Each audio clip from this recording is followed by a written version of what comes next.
All right, everybody, welcome to the Scho-Zone. It is your host, Ryan Schofield, coming at you live and not in the Degensen.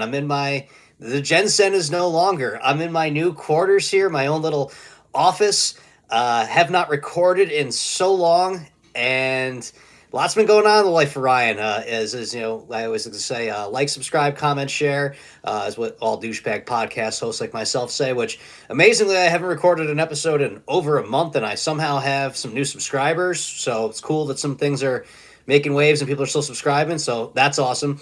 I have not been in the time or place to really do anything on this one. As you notice right now, I'm not even doing this with my normal background. That's because I just moved after let me go backtrack this a little bit more. Just got married at the end of May 23rd. Living the new life now, into the new living situation. Can't find my webcam that I normally would use. That's why there's no background on here. And honestly, just haven't really, there's just been so much going on in my life, as a happily married man now, that I just haven't really had the time or place to put anything back on here. But I should probably get on the task at hand if I'm just going to do a random quick hitter here. So at some point in time, we'll recap the entire marriage and all that stuff. And, maybe we'll talk about the wedding and some other thoughts I have on, the whole situation of moving and just really just the corner that I turned in the past year. But it's, I guess, fitting that a year ago at this time, I was traveling around from ballpark to ballpark, or, trying to travel from city to city to see as many ballparks as I could. About this, I believe right around this time last year, I actually made a trip to Guaranteed Rate Field in Chicago.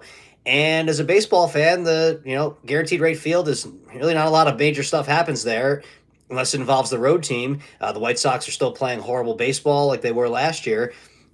But there was a story that kind of caught my attention, and it was one of those things that the reason that I started doing a podcast was to discuss things just like I'm about to discuss right now, or just, rant about topics that none of my friends probably care about. My wife definitely doesn't care about it. So this is where I would come to go, and hopefully a couple of you people would care and maybe find me to be interesting. But the incident last night, not regarding, the incident that took place last night at Guaranteed Rate Field with Ketel Marte, where it's just weird watching these things. All right, hey, we got some people in here. Thanks for following. Like, subscribe, comment, share.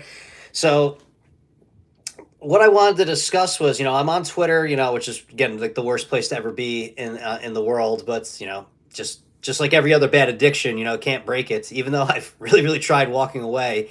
Hey, Green Venom, congratulations, bought you very much. So yeah, I saw this whole thing of that somebody had posted. I believe the comment Ben Verlander had posted about how Marte was crying on the field. Nobody really knew what was going on. Very random when you see it, an adult, baseball, a professional athlete just crying on the middle of the field, having to be consoled. And then it was revealed that somebody was heckling him about his mother, and that his mother had passed away in 2017 from a car accident. So, okay, that's a pretty awful thing to heckle somebody about if that was the case. And then someone did bring up a interesting point that I did see on Twitter. They were, or in the comments on that, going, "Boy, it would be really, really random if a fan at a White Sox game in 2025 really had that much of a axe to grind with Ketel Marte to actually hit him with a heckle about that incident," which is what people assumed is what triggered that reaction out of Marte.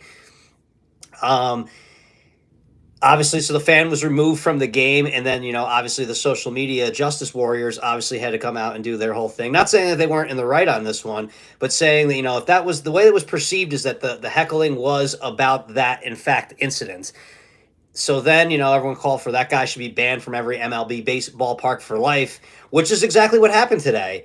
And, nobody was going to cry, shed a tear for that guy. Then I, didn't share any thoughts or opinions on this one. Again, the whole thing still just seemed very weird, or just kind of surreal. I mean, again, there's certain lines you don't cross. I mean, there was a famous incident that took place with David Wells, I believe in Cleveland, where somebody said something about his deceased mother. I can just say this is that, are you a douchebag? Are you immature if you're going to shout out something about someone's mother at a baseball game? Probably. Yeah, I mean, absolutely you are. Don't really know. I mean, again, your mother, talk is, I mean, really meant for like the schoolyard kind of thing, like shit you would say at recess in grade school, maybe middle school. I don't know. I mean, your mother jokes. I mean, it is what it is.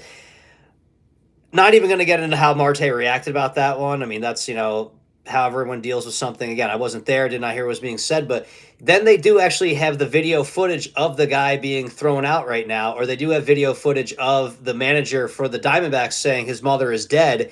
And I truly believe that what probably happened was the guy just shouted out some random "your mother" talk, not knowing that she was dead. Again, you just shouldn't do the "your mother" talk. But for this guy now to be have a lifetime ban from every Major League Baseball park, I mean, I think that maybe he should have to take a timeout. I mean, he should have been maybe removed from the game then and there. I'm not going to say that this is just why I wanted to have this conversation here. So if anyone has any thoughts, wants to chime in or share, by all means, I would love to hear. I'm only going to be doing this for a couple more minutes because I'm very, very rusty. Haven't done a podcast in a long time and just out of my element right now. I'm kind of not with my background. Just I'm doing this off my phone, not my computer like I normally would be.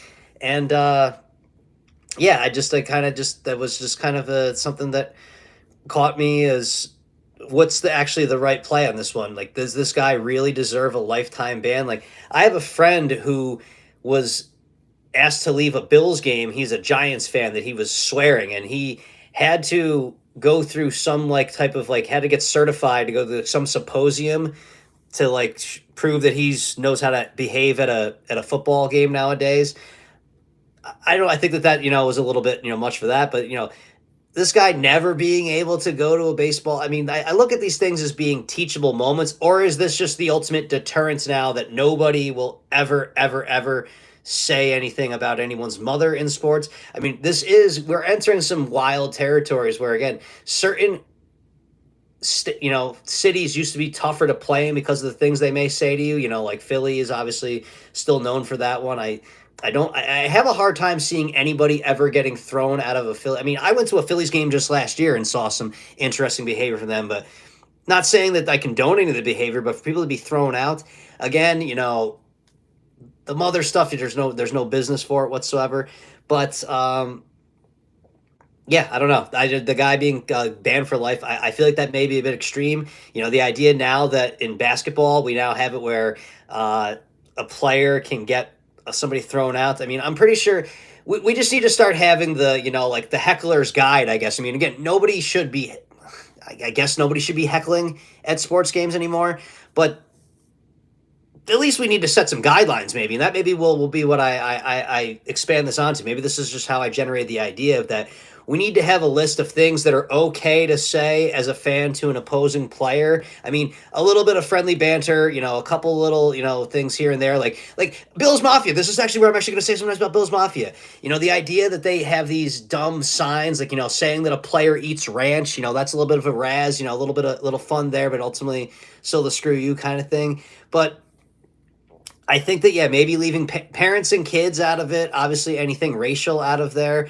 But, you should be able to make fun of a guy for something or be able to throw some type of I'm not trying to defend what happened in Chicago there. I'm just kind of think going forward as far as, I mean, that's the thing now is that now that I go to baseball games sober, I don't really say anything or I don't really ever let any fans hear anything I have to say.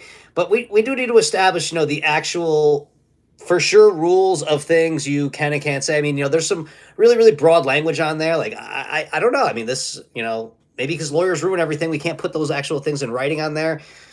I don't know. Anyways, this was just a quick hit of the Scho-Zone. It's been a while since I'd done any of these things. And, this was just kind of just me just having a little brain dump on everybody. So thank you for all the people who randomly dropped in. Thanks for the likes. And maybe we'll be getting back at doing some of these because, the channel, I pulled a bait and switch on you. The channel that I started running last year and the content that I started discussing last year, I don't have it in me anymore. I don't care enough about sports anymore to talk about the way I used to talk to.